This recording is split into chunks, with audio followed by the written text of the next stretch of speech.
कुंडलिनी जागरण क्यों और कैसे? हिंदू धर्म में एक ही सत्य को अनेक रूपों में समझाने के लिए रामलीला, कृष्ण लीला, शिव लीला एवं अनेक देवी देवताओं की कहानियां बतलाई गई हैं। कहानी सच है या झूठ, इससे अपने को कोई मतलब नहीं। इस संबंध में चर्चा या विवाद करना बेकार है। राम हुए कि नहीं, कृष्ण हुए कि नहीं, ये सारी बातें करना बंद कर दो।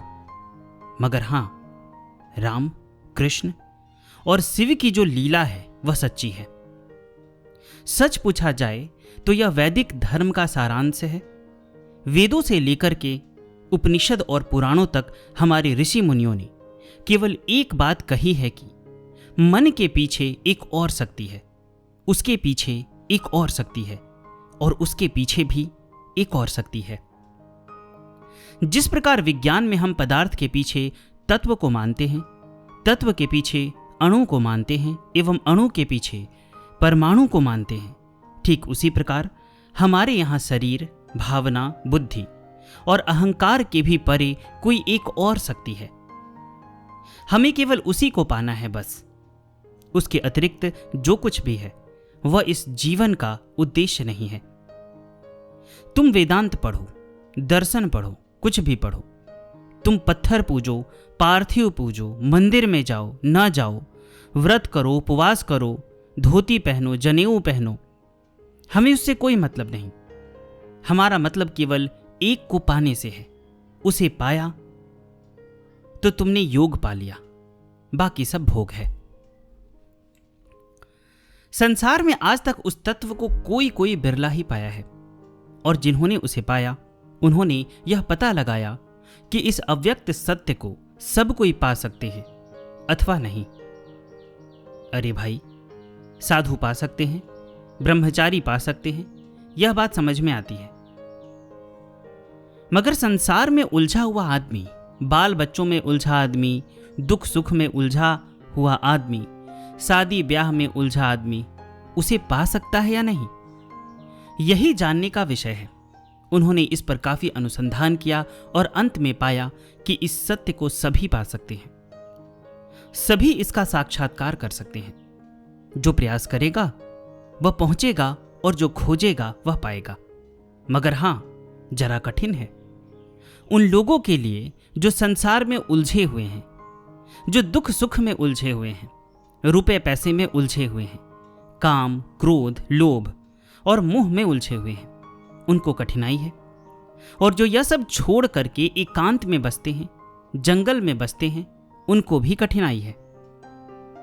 एक को बाहर की कठिनाइयों का सामना करना पड़ता है और दूसरे को अंदर की कठिनाइयों का सामना करना पड़ता है। ऐसा मत समझना कि बाबा जी लोगों को कोई कठिनाई है ही नहीं, चाहे वह साधु सन्यासी हो अथवा साधारण गृहस्थ, द्वंद्व सबके जीवन में है। द्वंद्व दो प्रकार का होता है, एक अंतर्द्वंद और दूसरा बहिर्द्वंद। आज तुम लोगों को बाहर की कठिनाई है, कल यदि साधु सन्यासी बनोगे तो अंदर की कठिनाइयों से लड़ना पड़ेगा। इसलिए यदि उस शक्ति का साक्षात्कार करना है तो निर्द्वंद होकर योग का अभ्यास करना होगा। यही उन महापुरुषों की वाणी है और इसी चीज को समझाने के लिए अनेक शास्त्र, पुराण, कथाएं और उपदेश लिखे गए हैं। वही रामायण में है, वही भागवत में है और वही राम, कृष्ण और शंकर की लीला है। दोबारा पढ़ोगे तो समझ लेना। बात अलग अलग ढंग से कही गई है, मगर है एक ही चीज। शंकर जी पार्वती से विवाह करने के लिए हिमालय पर जाते हैं। उनके साथ भूत प्रेत और पिशाचों की जमात है। उनके शरीर पर अनेक विषधर सर्प लटक रहे हैं। वे वृषभ पर सवार होकर मस्ती के साथ जा रहे हैं पार्वती से विवाह करने। जानते हो यह क्या है? यह कुंडलिनी योग का विषय है। कुंडलिनी योग में यही होता है। शरीर में रीढ़ की हड्डी में सबसे नीचे, पुरुषों में मल मूत्र द्वार के बीच, पेरिनियम में, और स्त्रियों में गर्भाशय के मुख के नीचे, जिसको सर्विक्स कहते हैं, वहां पर एक छोटी सी ग्रंथि है। यह बिल्कुल शारीरिक है। इसको काटा जा सकता है और इसको तौला भी जा सकता है। परंतु यह अत्यंत विलक्षण चीज है। यही उस अनंत शक्ति का स्थान है जिसे हम कुंडलिनी के रूप में जानते हैं। यह शक्ति स्वरूपा है, पदार्थ रूपा नहीं है। यह शरीर पदार्थ है, इसको मैटर कहते हैं, और यह कुंडलिनी शक्ति है, मात्र स्वरूपा है, स्त्री स्वरूपा है, योनि स्वरूपा है, क्योंकि यह संपूर्ण क्रियाओं की जननी है। इसी प्रकार इस शरीर में एक दूसरी चीज भी है, मगर हम उसे कुंडलिनी नहीं कहते। साधु महात्मा अथवा तंत्र भी उसे कुंडलिनी ही कहते। उसे शिव, शंकर अथवा ज्योतिर्लिंग कहते। तो यह जो ज्योतिर्लिंग है, यह चेतना, शक्ति और पदार्थ, ये तीनों अनादि है। बुरा नहीं मानना, यहां द्वैत, अद्वैत या सिद्धांत की चर्चा नहीं हो रही है, यहां व्यवहारिक बात हो रही है। दुनिया में तीन चीजें अनादि है, पदार्थ भी अनादि है। पदार्थ को पैदा करने वाला आज तक दुनिया में कोई नहीं हुआ। जब से है तब से है, जब तक होगा तब तक होगा। यह तो वृत्त है, वृत्त का आदि अंत नहीं होता। कोई भी बिंदु आदि हो सकता है और कोई भी बिंदु अंत हो सकता है। इसलिए यथार्थतः यह न आदि हुआ और न ही अंत। इसी प्रकार यह जगत अनादि है, यह पदार्थ अनादि है, यह कुंडलिनी शक्ति भी अनादि है, और ये शिव भी अनादि है। शिव चेतना के प्रतीक है, जगत पदार्थ का प्रतीक है, और कुंडलिनी ऊर्जा शक्ति की प्रतीक है।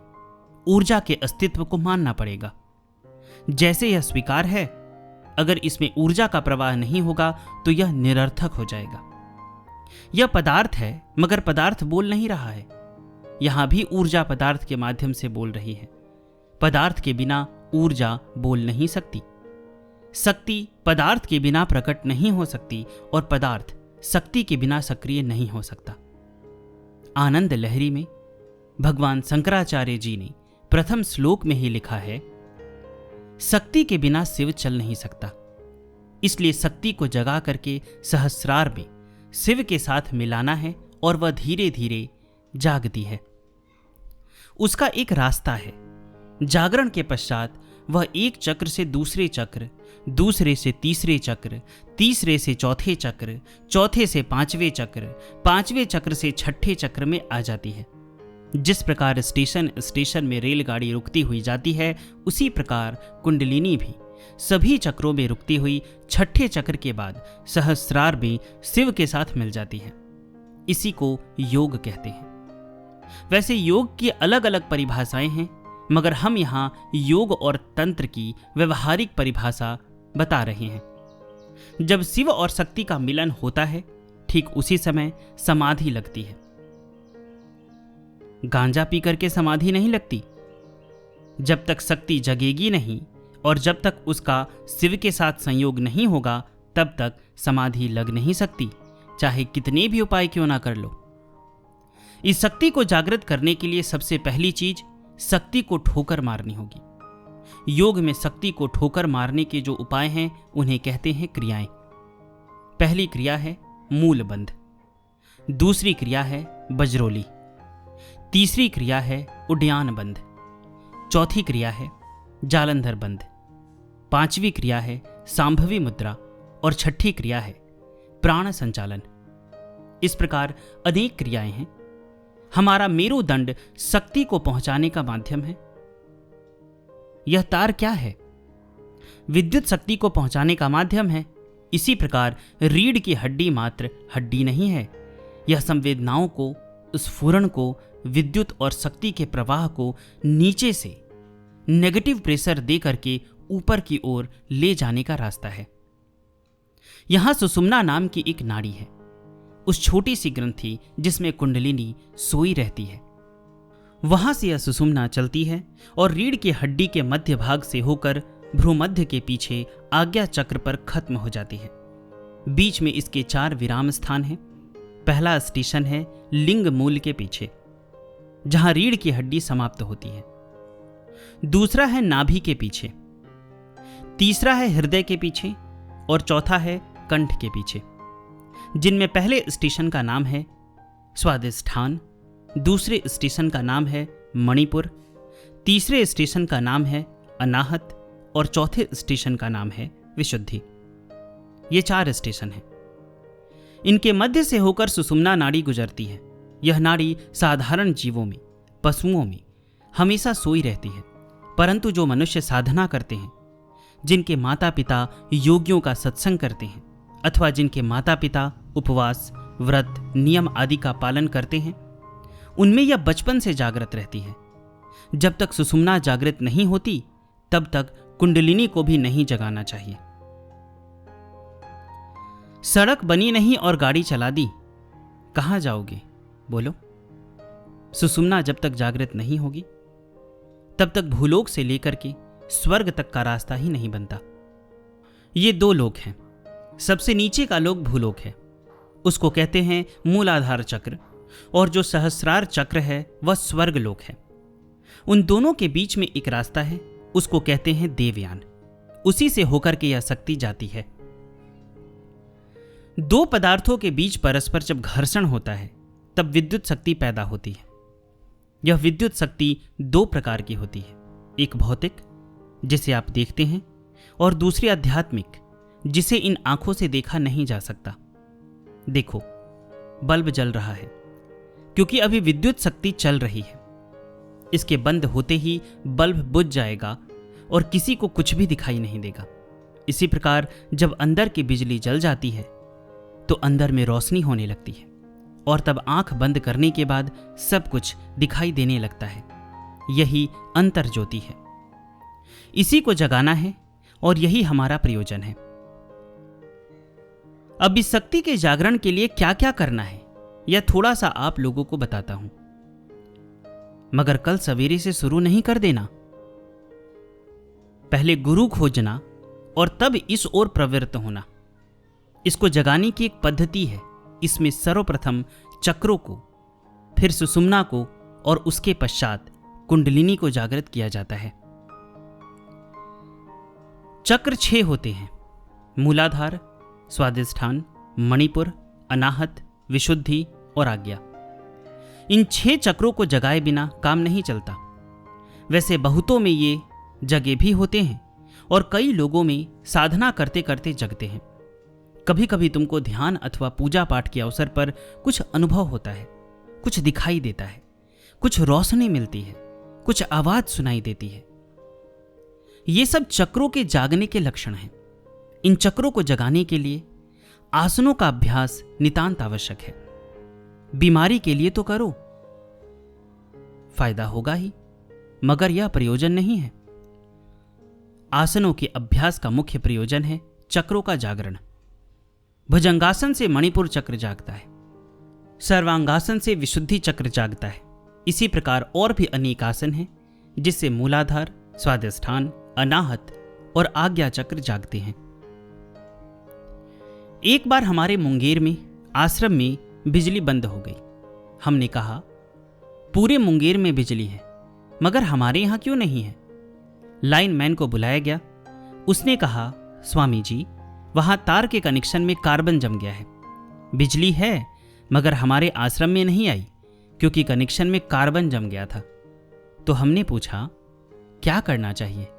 उसने कहा, स्वामी जी, एल्युमिनियम का तार है, इसको निकाल दीजिए, क्योंकि जब जब पानी गिरता है इसमें कार्बन जम जाता है। आप कॉपर वायर लगा दीजिए। हमारी भी ठीक यही हालत है। इन सभी चक्रों में कार्बन जमा हुआ है। क्यों जानते हो? क्योंकि हम 3rd क्लास के हैं। हमारा माल 3rd क्लास का है।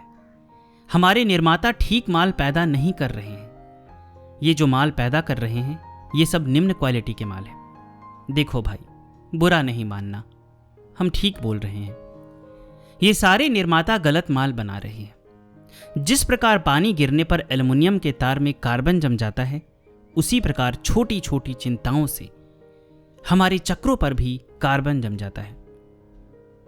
चिंता तो होती ही है, गुस्सा भी आता है, ईर्ष्या भी होती है। बेटी मोटी है, शादी नहीं होती, नौकरी नहीं मिल रही है, नौकरी अच्छी नहीं है, किसी को रोटी और कपड़े की चिंता है, किसी को रोग की चिंता है, कोई अपने बेटे से परेशान है, कोई अपने सास ससुर से परेशान है, कोई अपने पति से परेशान है, कोई अपनी पत्नी से परेशान है। इस प्रकार सोचते सोचते चक्रों पर कार्बन जमता जाता है और एक दिन वे बिल्कुल जाम हो जाते हैं। कार्बन जमे हुए चक्रों को साफ करने के लिए सबसे पहला साधन है आसन। हमने अपने गुरुजी से एक दिन पूछा, हमने कहा, गुरुजी, आप कहते हैं इस आसन से यह बीमारी दूर होती है, इस आसन से वह बीमारी दूर होती है, क्या यह सच है? बोले, हां, ठीक बात है। हमारे गुरु स्वामी शिवानंद जी बहुत बड़े डॉक्टर थे, बड़े उच्च कोटि के सर्जन थे। उन्होंने कहा, आसन से रोग तो दूर होते ही हैं, मगर आसनों से मुख्यतः चक्र जागृत होते हैं। इन्हें क्यों जागृत करना चाहिए? क्योंकि इन चक्रों से होकर के हाई टेंशन लाइन जाती है, उसके लिए सुषुम्ना वाली लाइन चाहिए। ईड़ा पिंगला हाई टेंशन वाली लाइन नहीं है। इसलिए अगर कहीं उनमें 11,000 वोल्ट वाली धार बह गई तो मामला गड़बड़ हो जाएगा। अरे, हनुमान जी जैसे को समस्या हो गई, फिर आप हैं क्या? हनुमान जी बड़ी समस्या में पड़ गए, उनकी शक्ति पिंगला नाड़ी में चली गई। तब क्या हुआ जानते हो ना?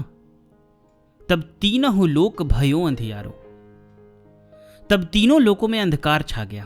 कहते हैं एक बार हनुमान जी को बहुत भूख लगी, नाश्ते का समय था, देखा सुबह का सूरज सेब की तरह बड़ा अच्छा लग रहा है, उन्होंने उसे खा लिया। भले आदमी, सोचो तो सही, इसका मतलब क्या होता है? सूर्य नाड़ी पिंगला को कहते हैं और चंद्र नाड़ी ईड़ा को। हनुमान जी साधारण व्यक्ति नहीं थे, महायोगी थे। उनका नाम ही था हनुमान।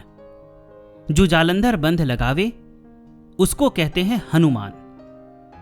हम लोगों के यहां जालंधर बंध का मतलब होता है हनुबंध। हनु कहते हैं ठुड्ढी को। तो जब उनकी शक्ति पिंगला नाड़ी में प्रवाहित होने लगी, उस वक्त में तीनों लोक भयो अंधियारो, अर्थात उनकी तीनों चेतनाएं समाप्त हो गई। इसलिए पहले चक्र को जगाना, ताकि चक्रों के बीच कोई अवरोध न रहे। मूलाधार से लेकर आज्ञा चक्र तक सुषुम्ना नाड़ी का रास्ता बिल्कुल साफ रहना चाहिए, अन्यथा बड़े जोर से धक्का लगता है। इसके अलावा चक्रों को जगाने में मंत्र भी कार्य करते हैं। मंत्र किसी देवी देवता के नाम नहीं है, ये अनंत शक्ति के पुंज हैं। इसमें प्रचंड ऊर्जा छिपी हुई है। मंत्र शब्द ब्रह्म है, इसलिए इन्हें बच्चों का खेल नहीं समझना चाहिए। सर्वप्रथम किसी गुरु से दीक्षित होकर मंत्र प्राप्त करें, उसके पश्चात उसे माला, मन या श्वास में जपें। जब इस प्रकार आप अभ्यस्त हो जाएं, तब प्रत्येक चक्र में उसका जप करें।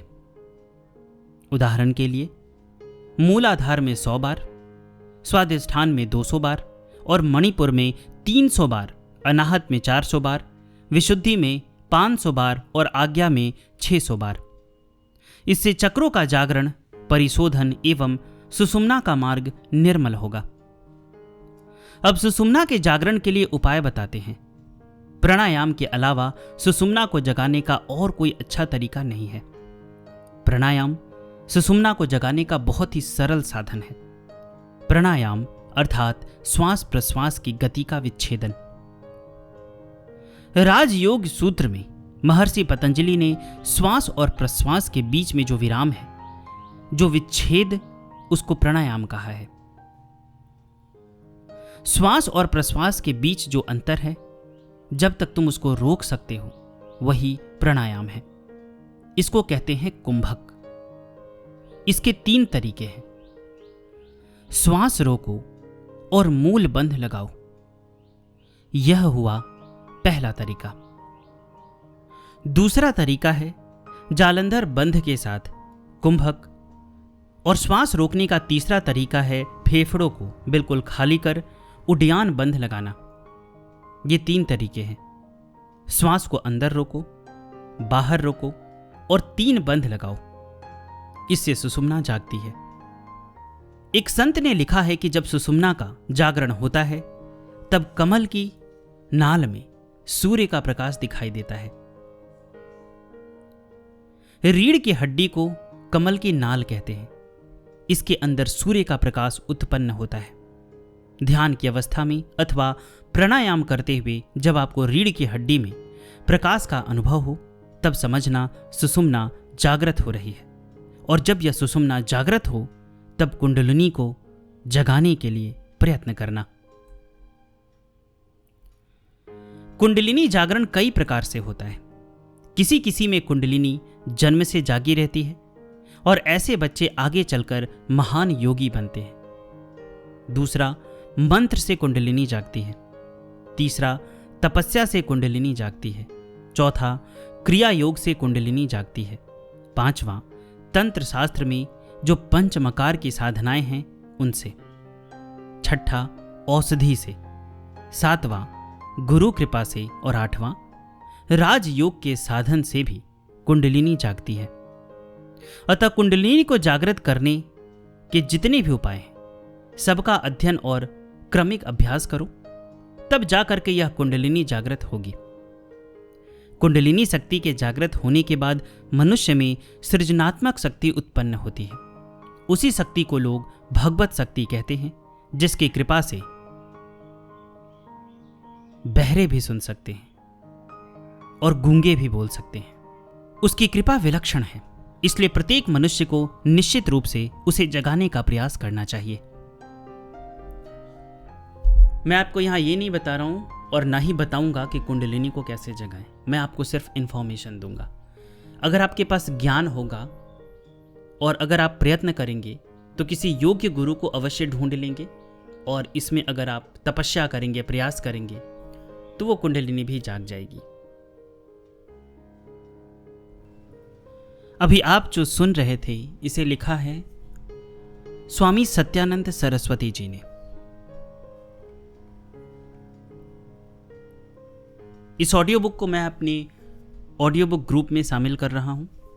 आगे हम कुंडलिनी योग, प्राण शक्ति कुंडलिनी, चक्र और चक्र साधना, कुंडलिनी एक जीवंत अनुभव, सर्वोच्च साधना कुंडलिनी योग, कुंडलिनी साधना के संबंध में कुछ प्रश्न और उनके समाधान, शिव चेतना, तांत्रिक अभ्यास वज्रोली एवं सहजोली, और अंतिम में स्वर योग के बारे में जानेंगे।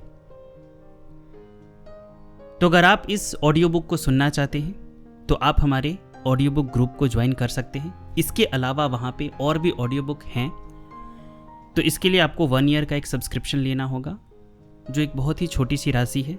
डिस्क्रिप्शन में हमारे व्हाट्सएप का नंबर दिया गया है, आप हमसे संपर्क कर सकते हैं।